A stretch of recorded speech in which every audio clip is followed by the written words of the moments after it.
Cerno, une anti-enquête. Épisode 83. La nuit tombe. Il commence à faire sérieusement froid. La JC-sur-Ouche.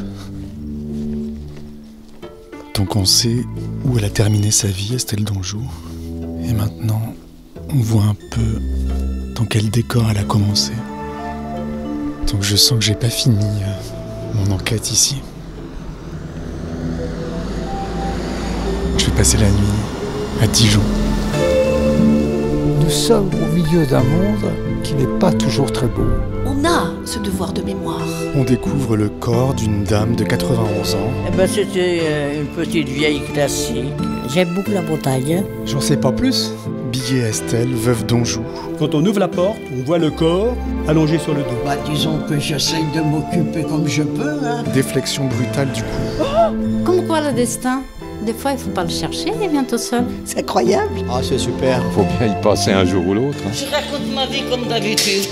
J'entends des corbeaux. Si on écoute les gens, on comprend quand même. Non ouais. Cerno, Ne désespérons pas de l'humain. 3, 2, 1. On est tôt le matin. J'ai passé la nuit à Dijon.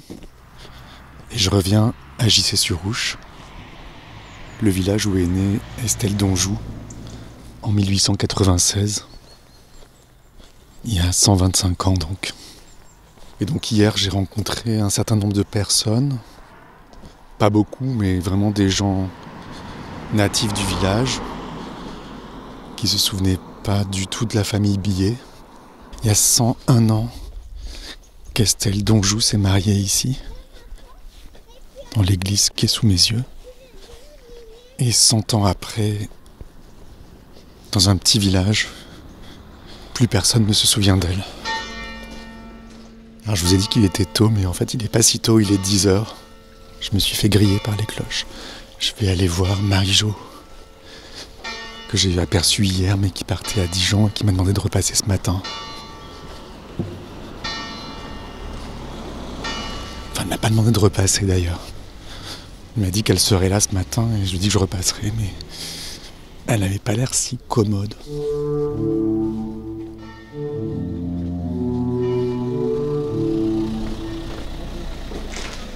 Le facteur, dans sa kangou jaune. Je suis devant le pont où se trouve la maison de Marie-Jo, au volet rouge. Il y a une sonnette. Bonjour Marie-Jo. Bonjour monsieur. Je vous dérange pas ? Vous en avez pour combien de temps? Bon, pas forcément longtemps. Entrez. Je vous dérange. Mais je m'interroge sur votre démarche, voilà. D'accord, je vais vous expliquer. Et ben voilà.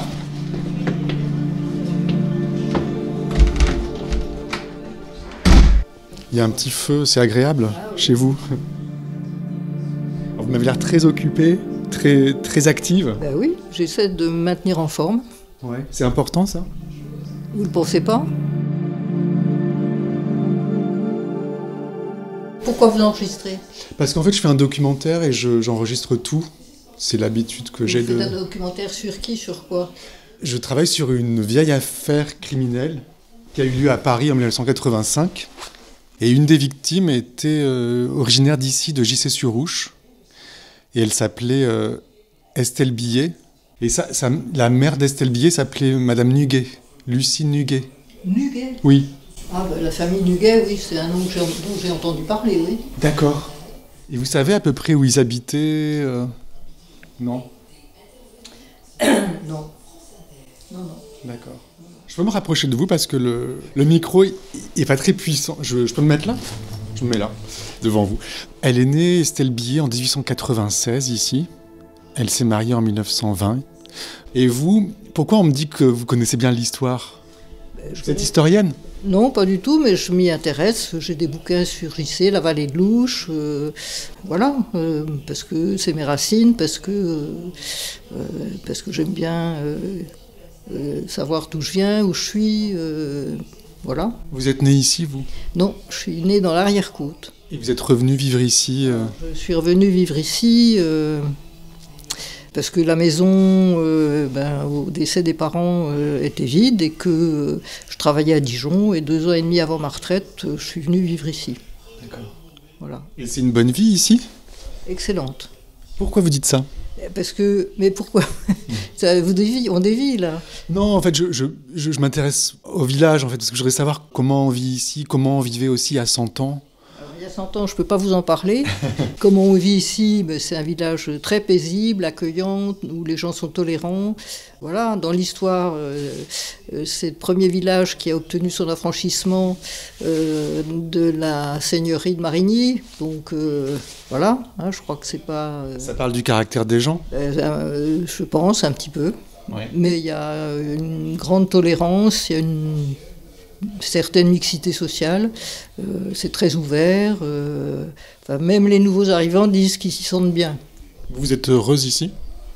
Oui. Ouais. On sent que vous avez du caractère. Parce que vous parlez du caractère des gens, mais on sent que vous avez du caractère. Peut-être. Qu'est-ce que vous faisiez comme métier ? J'étais assistante sociale. Alors, vous me dites que vous avez lu des livres sur le village. Donc, il y a 100 ans, c'était un village agricole, j'imagine. Oui.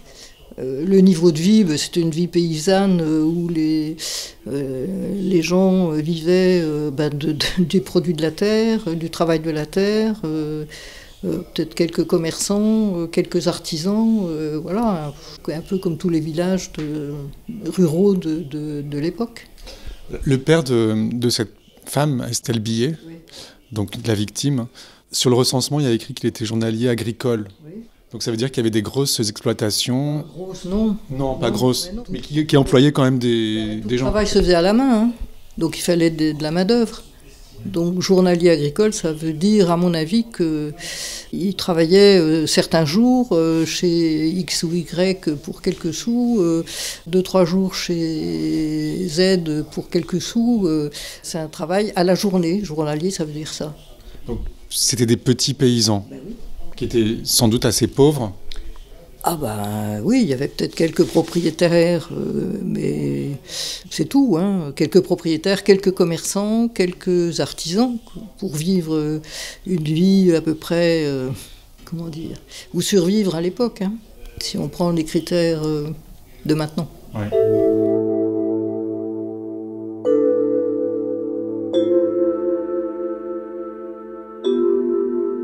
Et ce documentaire, il va aller où par ? Je fais ce qu'on appelle du podcast, je ne sais pas si vous savez ce que c'est. Pas bien, vous savez, moi, la fracture numérique et le matin aussi. Voilà, alors je travaille sur une affaire criminelle en fait. Je ne sais pas si vous connaissez l'affaire Thierry Paulin. Elle est récente. Non, elle est des années 80. C'est ce ce tueur en série... comme ça, hein, j'en ai entendu parler. Hein. Ouais, ça vous intéresse pas ? Mais si, figurez-vous que je regarde souvent les... Faites entrer l'accusé. Alors donc il y a une victime de Thierry Paulin qui s'appelait donc Estelle Donjou, née Billet, qui était originaire de Gissé-sur-Rouche. Et moi je m'intéresse aux victimes. Donc vous connaissez cette histoire ? Thierry Paulin, ça me dit quelque chose, mais pas, sans plus. Moi, j'ignorais complètement que une des victimes supposées, j'imagine, ou non, avérée, oui. Était originaire de JC, hein, de la famille Billet. Moi, j'en ai jamais entendu. Peut-être comme ça un nom, mais pas en lien avec cette affaire. C'est-à-dire que 100 ans après, dans un village, une famille peut être complètement oubliée. Même avant.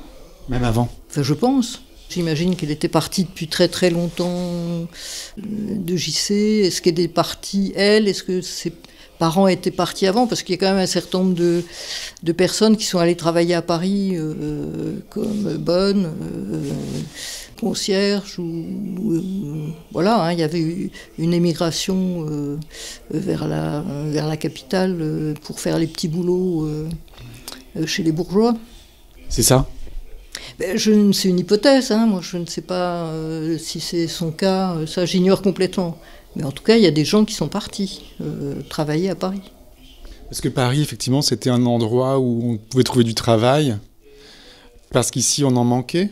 Mais ça, c'est partout pareil. Partout, c'est l'exode rural, les conditions de vie très difficiles, la subsistance limite, puis le manque de travail, et puis voilà.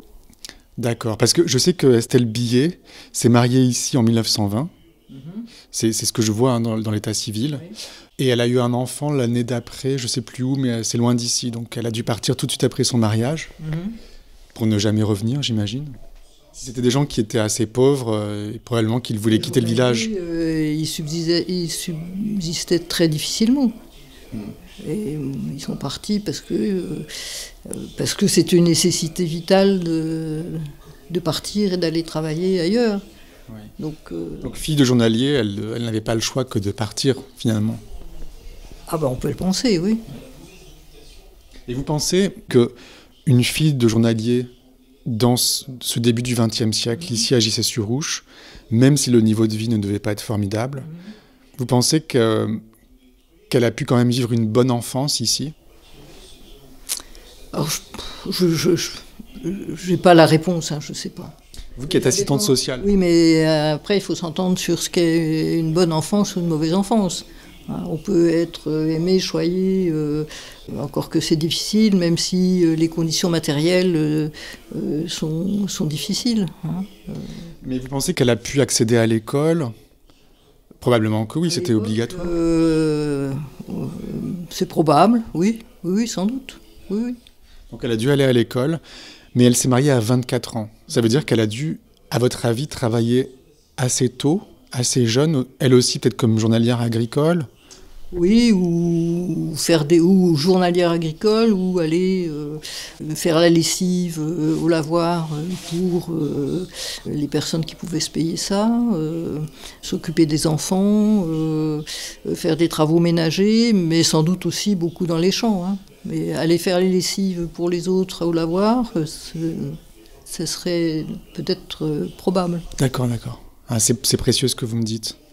Parce que je ne pouvais pas imaginer. Pour connaître ou avoir une idée un peu plus précise des conditions de vie à la campagne à l'époque, je pourrais vous suggérer de lire un bouquin sur l'histoire de Zola et de la mère de ses enfants. Donc la mère des enfants de Zola était originaire d'un village vers Pouilly-en-Ossois, donc tout près.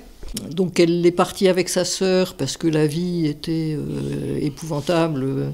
Donc là, il y a une belle description des conditions de vie à la campagne à l'époque. Hein. Donc ça fait quoi aussi à peu près la même période, hein, fin du 19e. Donc elle est partie avec une sœur qui a été embauchée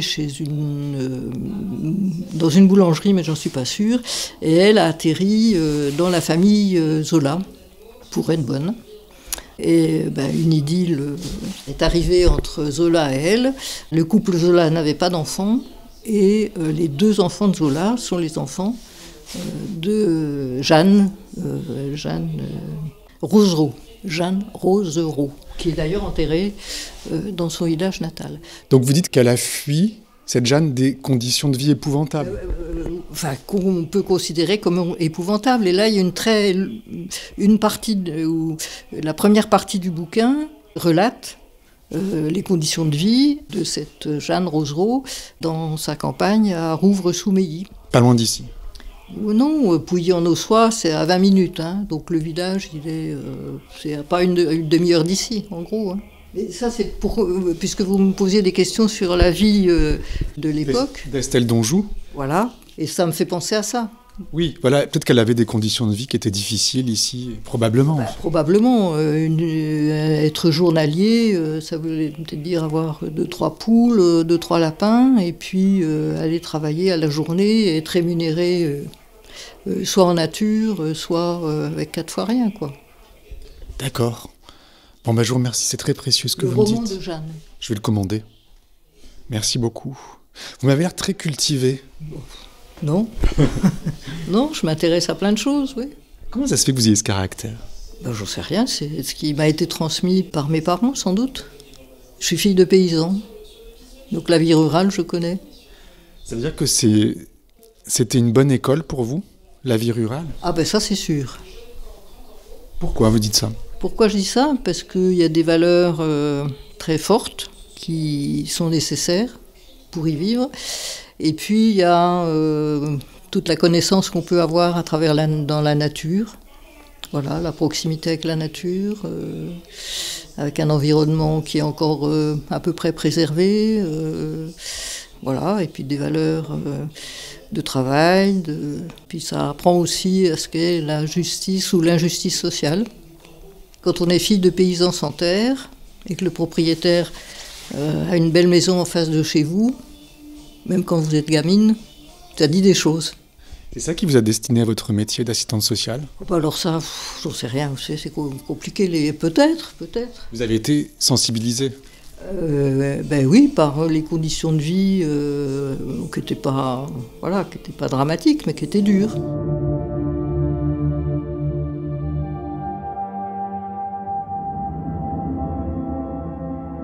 Vous n'avez pas grandi dans ce village? Je n'ai pas grandi ici. Mais vous étiez confronté à cette situation où vous aviez des parents qui étaient des petits journaliers? Pas journaliers, ils étaient fermiers.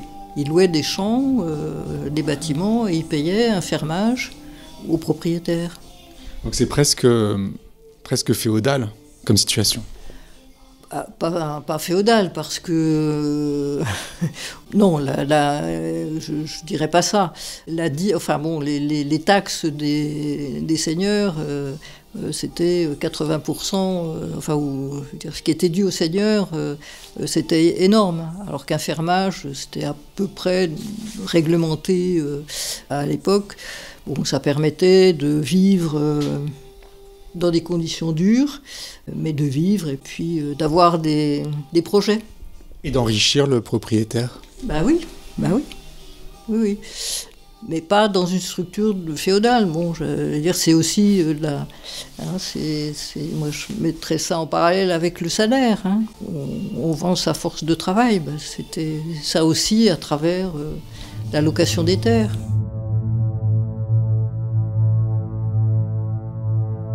Merci. Je vous en prie. Vous avez le sourire maintenant. Mais quand je comprends pourquoi, comment, voilà, il n'y a pas de souci. Mais il faut que je comprenne. Oui, c'est sûr que voir débarquer quelqu'un avec un micro, c'est louche. C'est louche.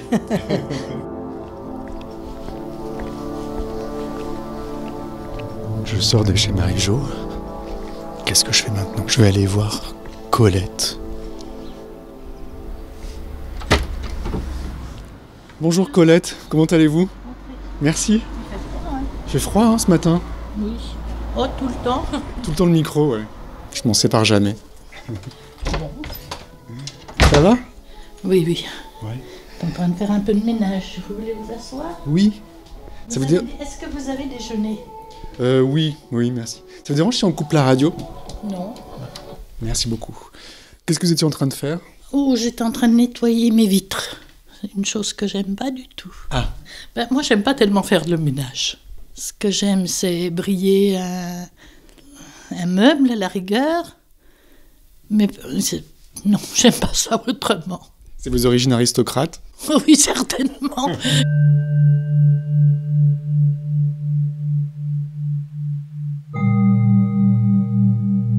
Sur votre table, il y a un livre de Marcel Pagnol, Autant des amours. Je les lis et je les relis, j'aime beaucoup. Alors... Parce que ça parle d'enfance? Certainement que ça influence, parce qu'on retrouve tout ce que j'ai vécu. Je suis allé voir Marie-Jo ce matin. Oui. Je reviens de chez elle. Vous étiez dans une famille de gens plutôt aisés. Oh, qu'il l'avait été, je dirais plutôt. Je ne sais pas. Ils avaient des choses de gens riches et puis des côtés où c'était plutôt pauvre. Oui. Alors c'est un mélange. Des choses de gens riches, c'était quoi? Qu'est-ce que vous voulez dire? Il y avait des meubles, certains bijoux, quelques tableaux, quelques... Je ne sais pas, qu'on ne voyait pas dans une maison de paysans. Bien que ce ne soit pas péjoratif, ce que je dis. Et puis d'un autre côté, l'argent de tout venant, Enfin, tout, non. Du quotidien ? Manquait souvent, mais ne vous empêchez pas de manger, de vivre, mais pas à un très haut niveau. Vous étiez des propriétaires terriens plutôt ? Mon père avait quand même beaucoup de maisons. Donc ça veut dire que c'était des gens qui probablement employaient des journaliers agricoles ? Ah oui, quand il y avait la moisson, la fauchaison, enfin, une bonne partie des gens du village venaient travailler chez vous. Et en échange, vous leur donniez, les uns c'était de la farine, les autres c'était du blé, les autres c'était du fumier. Vous voyez, enfin ce qu'il leur fallait aussi, c'était des échanges, souvent. Donc, il est possible que votre famille ait employé les billets ? Ah tout à fait, ah oui, oui, oui. Je ne me rappelle pas. C'est pareil, les femmes. Vous aviez des femmes qui allaient coudre dans les maisons, qui étaient employées pour la couture, pour le linge aussi, laver le linge. Ça dépendait si vous pouviez les employer, mais autrement, c'était courant. Alors, il est possible qu'Estelle Billet ait travaillé ici comme lingère dans cette maison ? N'importe à quoi, au ménage, à la lingère, qu'est-ce qu'elle pouvait faire presque toutes les maisons prenaient une femme pour faire le gros travail, si on peut dire. C'est-à-dire laver, faire du ménage à la maison, mais vraiment ce qui était très difficile. Oui, les femmes. Et il y avait beaucoup de travaux du fait... vous n'aviez pas l'eau. Ça vous entraînait du travail, puisqu'il fallait aller chercher l'eau. Le linge n'était pas aussi facile à laver. Oui. C'était du linge quand même qui était lourd, gros. On lavait au lavoir. Oh, c'était sympathique. Ouais, ça devait être une vie difficile. Très différente, mais non, il y avait des bons côtés puis des mauvais, parce qu'il y a eu quand même pas mal de suicides. Ça se savait facilement ici. Qui s'est suicidé ?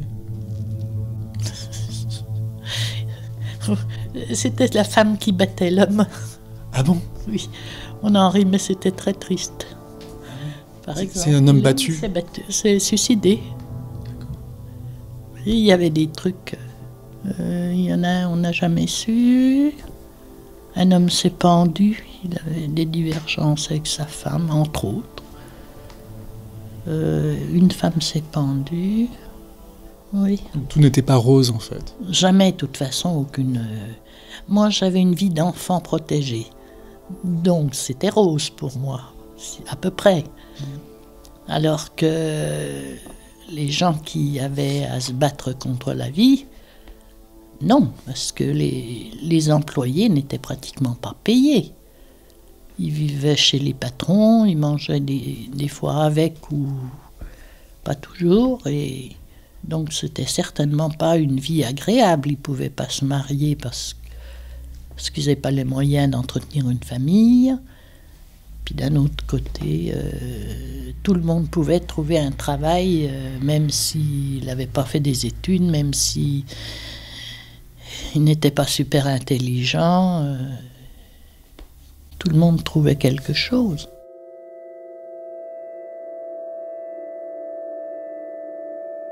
Vous avez eu une bonne vie ? Oui, peut-être pas aussi pétillante qu'on pourrait l'espérer, mais oui. Pourquoi pas pétillante ? J'étais trop réservée.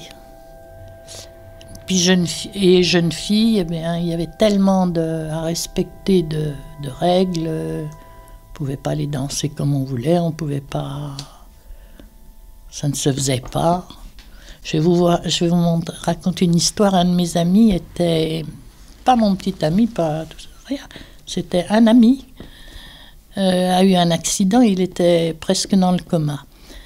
Et on m'a proposé de m'emmener pour aller le voir. Ma mère m'a répondu qu'on n'allait pas voir un garçon dans sa chambre. Il était à l'hôpital. Vous voyez comme j'ai été élevée. Ça veut dire que vous n'avez pas été complètement libre ? Ah non, pas du tout. Une jeune fille n'était pas libre. Non, il n'était pas question de découcher ou...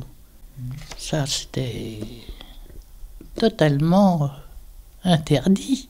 Et je ne l'aurais pas fait parce que c'était un respect pour moi, pour eux. Non, puis pour toutes, c'était comme ça. Hein. C'était assez... Oui, parce que quand je vois ma petite fille ou tout ça, moment, je vais avec les copains, ça, n'en était pas question, moi. Tandis qu'elle, elle y va, elle va. Bon, ben c'est bien, je trouve ça bien. C'est comme quand je dénigre les téléphones, je trouve ça merveilleux. Mais je ne veux pas être tenue. Moi, il m'a fallu que je me libère une fois mariée, si on peut dire. Par exemple, maman m'avait appris comment on servait le thé, comment on recevait, comment on mettait les gens, on plaçait les gens, la nappe blanche, la serviette blanche et tout ça. Il a fallu que je sois mariée, que je voie d'autres personnes vivre différemment pour vraiment dire « Ah ben oui, c'est pas obligé que j'ai une nappe blanche, je peux en avoir une amusante. » Vous voyez ? À la base, je n'avais pas de métier. Mon père avait pour principe qu'une jolie fille n'avait pas besoin de travailler.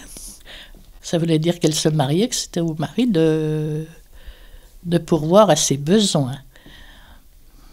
Bon, ça se fait pas comme ça la vie toujours.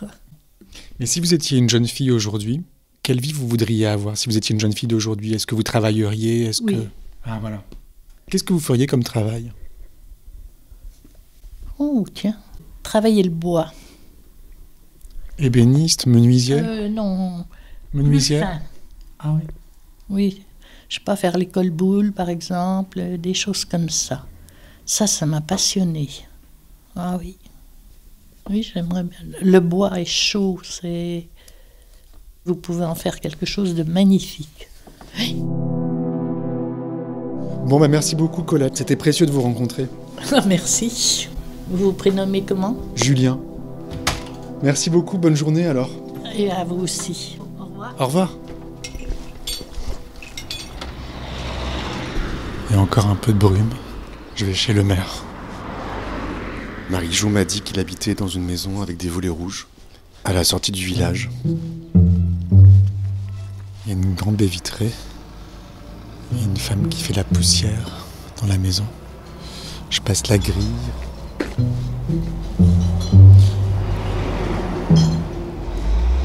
Bonjour monsieur. Bonjour monsieur. Excusez-moi de vous déranger, est-ce que vous êtes monsieur le maire? Oui. Oui, je m'appelle Julien Cernobori, je fais un petit documentaire qui m'a conduit ici à JC. Je vous dérange pas? Non. Je fais une recherche sur une dame qui a vécu ici entre 1896 et 1920 et d'une famille qui s'appelait la famille Billet. Est-ce que ça vous dit quelque chose? C'était il y a longtemps, mais vous n'étiez pas né, c'est sûr. Mais... Non, mais j'ai jamais vu ce nom-là, Billet.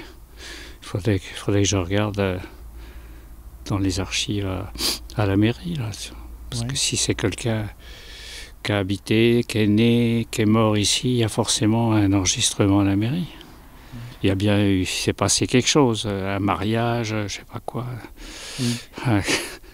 une naissance, enfin, ouais. Donc on doit retrouver ça à la commune entre 1880 et 1920, vous dites. Oui. C'est un plus ancien habitant de JC. Alors j'ai vu Colette. Colette, oui. J'ai vu Marie-Jo. Si Colette, c'est pas... parce que elle a toujours habité JC, donc c'est un peu la mémoire de JC, Colette. Ouais. Mais moi, la mémoire, je l'ai pas, mais j'ai les archives. Vous êtes né ici? Je suis né ici, oui. Qu'est-ce que vous en pensez de ce village? Comment vous le décririez? Moi, je suis un peu chauvin, comme j'y habite, j'y suis né. Non, moi, c'est un village que j'adore. Hein.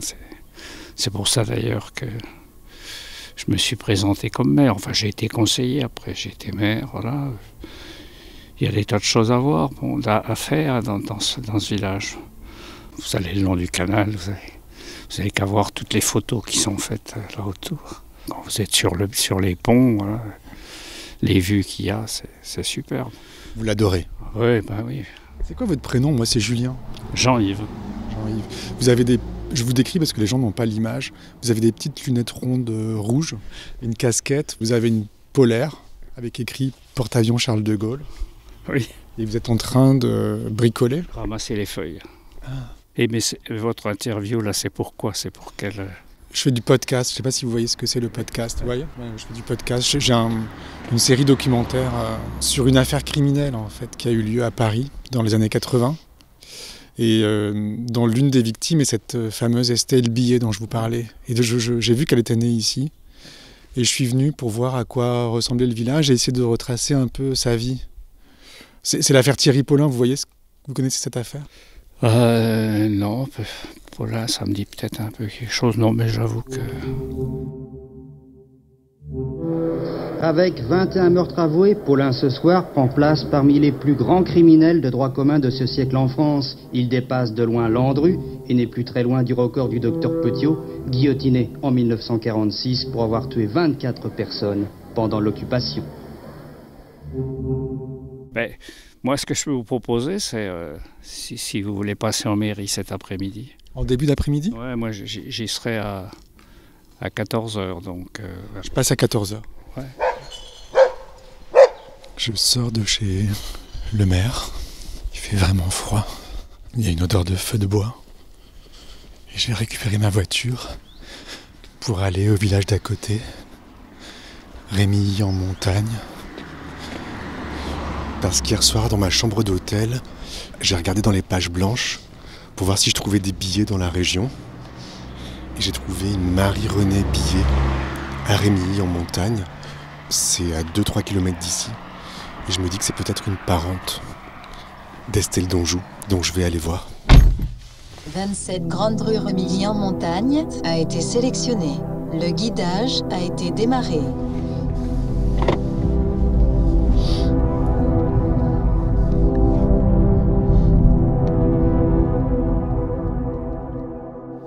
Donc je suis à Rémilly en montagne. C'est un village qui est plus isolé que Gissé-sur-Ouche. Je me suis garé, je suis dans la grande rue.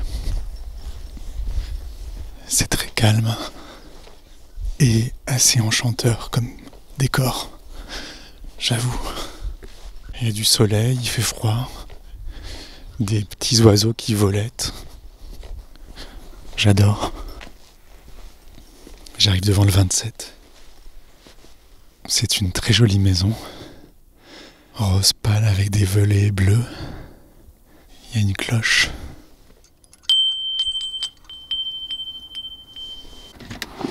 Bonjour madame, excusez-moi de vous déranger. Vous n'enregistrez pas, s'il vous plaît. J'éteins. D'accord, j'éteins mon magnétophone.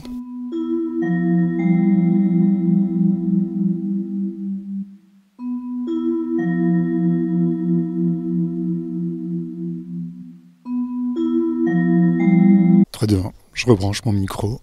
Donc la dame m'a dit qu'elle n'avait pas de famille à Gissé-sur-Ouche, que sa famille à elle, donc qui s'appelle Billet, la famille de son mari, vient d'un autre village. Elle a appelé son mari, Serge, qui m'a regardé très méchamment, qui m'a dit que c'était pas lui et qui a refermé la porte. Donc, fausse route. Je repars à Gissé-sur-Ouche.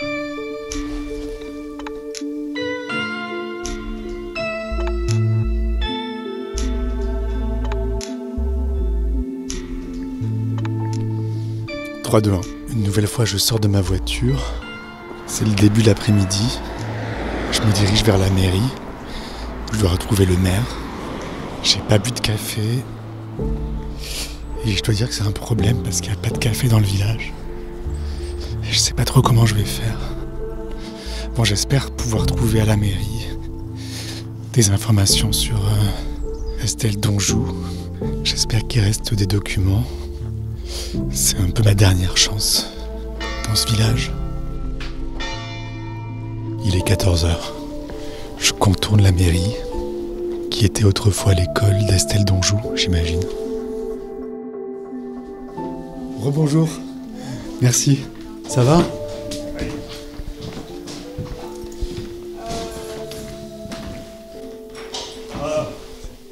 Vous avez trouvé? Oui, on a trouvé l'avis de mariage. En plus, elle est née ici aussi, Billet. Estelle Billet. Voilà, mariage entre Donjou Claudius et Billet Estelle Juliette. Vous voulez un café? Ah, volontiers. Le 13 novembre 1920, 10h du matin, devant vous ont comparu publiquement en la maison commune Claudius Donjou, garçon d'hôtel, domicilié à Dijon, rue de la Gare, au numéro 14, né à Lyon, 30 ans, fils majeur de Marie-Joséphine Donjou, profession et domicile non connu, d'une part, et Estelle Juliette Billet, sans profession, née à Gissé-sur-Ouche, le 29 novembre 1896, 23 ans, fille majeure de Louis Billet, ouvrier meunier, voilà, et de Lucie-Angèle Nuguet, son épouse, sans profession, domiciliée à Gissé-sur-Ouche, présent et consentant, d'autre part, aucune opposition n'existant. Claudius Donjou et Estelle Juliette Billet ont déclaré l'un après l'autre vouloir se prendre pour époux, et nous avons prononcé au nom de la loi qu'ils sont unis par le mariage. Merci beaucoup. Vous avez du sucre? Non, merci. J'apprends que son père était ouvrier meunier. Oui, c'est possible que ça soit ici, parce qu'il y avait un moulin ici. Qui était où? Qui était à la sortie du village. Là. Près de chez vous? Oui, un peu plus loin. Là, c'est la dernière maison à gauche. On voit encore, il y a la grande cheminée qui a été un peu coupée, mais voilà. D'accord. Il y a un moyen de savoir où ils habitaient, vous pensez? Les Billets? Il n'y a rien de marqué là-dessus, alors je vois pas trop. À moins qu'on ait quelque chose sur sa naissance. Attendez voir, on va regarder. 1896. Ah, est-ce qu'elle a ça? Je bois un café.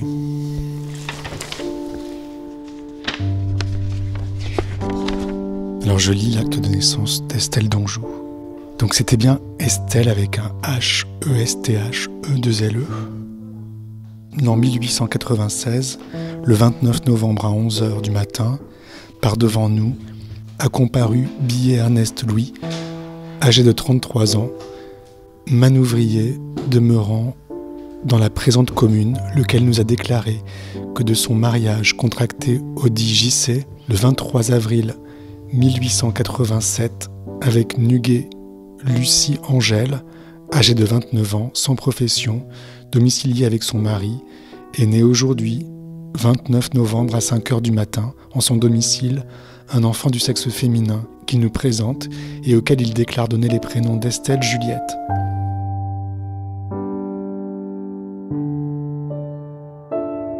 Torture, coup de ciseaux, strangulation, étouffement par sac plastique, absorption de liquide vaisselle. Bon, je pense que c'est tout ce que je pourrais trouver. Je me dis, cette famille Billet, ce sont des gens qui ont complètement disparu des mémoires. Ouais. Ah oui, mais ces mémoires, vous voyez, le mariage, il était 1920, donc... Ça fait longtemps. Il n'y a plus personne qui a... il n'y a plus personne en vie de cette époque-là. Je ne vois pas comme ça qui pourrait vous renseigner. Non. Et cette salle où on est, monsieur le maire, c'était une salle d'école. Ouais. Et vous pensez qu'il y a 100 ans, cette Estelle Billet, qui est née en 1896, elle a pu être scolarisée? Si elle est née en 1896, oui, elle a dû...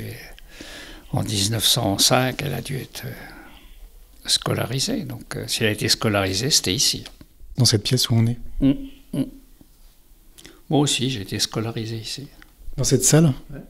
Vous étiez un bon élève? Ouais, j'étais pas mauvais. Oui. L'objet de votre enquête, ça concerne une affaire criminelle? Une affaire criminelle, l'affaire Thierry Paulin. Ouais. Mais c'est une affaire qui date de quand? Des années 80. Et puis le Thierry Paulin, c'est l'assassin? Oui. Et Estelle Billet, enfin Estelle Donjou, née Billet, c'était une victime. Ah d'accord. Et l'assassin, il est en prison ou... Il est mort. Il est mort. D'accord. Il a tué entre 30 et 40 femmes. Ah oui, et puis alors, pourquoi vous vous intéressez à ça? Je sors de la mairie. Voilà, donc j'ai trouvé 2 petits registres. Ils ont dû vraiment me prendre pour un fou. Je les sentais assez perplexes par rapport à ma démarche. Ça me fait un peu rire. Ça doit vous prendre du temps, tout ça. Je vais aller voir le moulin. Je passe devant chez Colette. Un monsieur qui promène un chien noir avec sa fille. Bonjour. Madame, vous savez où était l'ancien moulin? Plus loin? Oh non, juste là, on le voit d'ici, là. D'accord.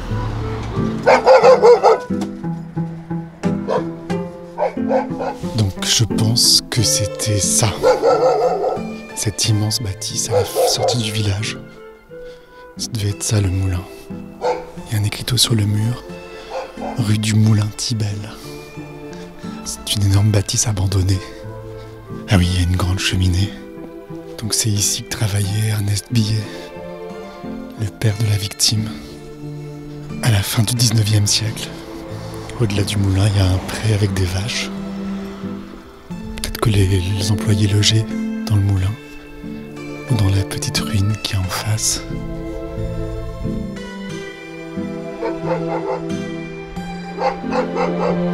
Je quitte JC avec quelques informations, des visages, des voix. Dans ma mémoire, un décor, celui de la jeunesse d'Estelle Donjou, et beaucoup d'hypothèses. Peut-être que je reviendrai, mais je pense que si je voulais obtenir des informations plus précises, il faudrait que je passe beaucoup de temps ici, peut-être plusieurs semaines, et encore je suis pas sûr de trouver le mieux. Plus on approfondit, et plus le mystère s'épaissit. Je crois que je suis en train de m'enrhumer. En tout cas, si je résume, c'est probablement la misère qui a incité Estelle Donjou à quitter JC pour aller à Paris. Sans ces conditions de vie difficiles, elle serait peut-être restée ici ou dans la région et elle se serait jamais trouvée sur la trajectoire du tueur, Thierry Paulin, qui l'a tuée, je vous le rappelle, pour un peu de pain et une tranche de jambon. Rentrer à la maison. La prochaine étape pour nous, c'est le retour au 14 rue Lacaze, où le meurtre a été commis. Démarrez le guidage vers l'adresse du domicile. J'ai 3 heures de route. À suivre.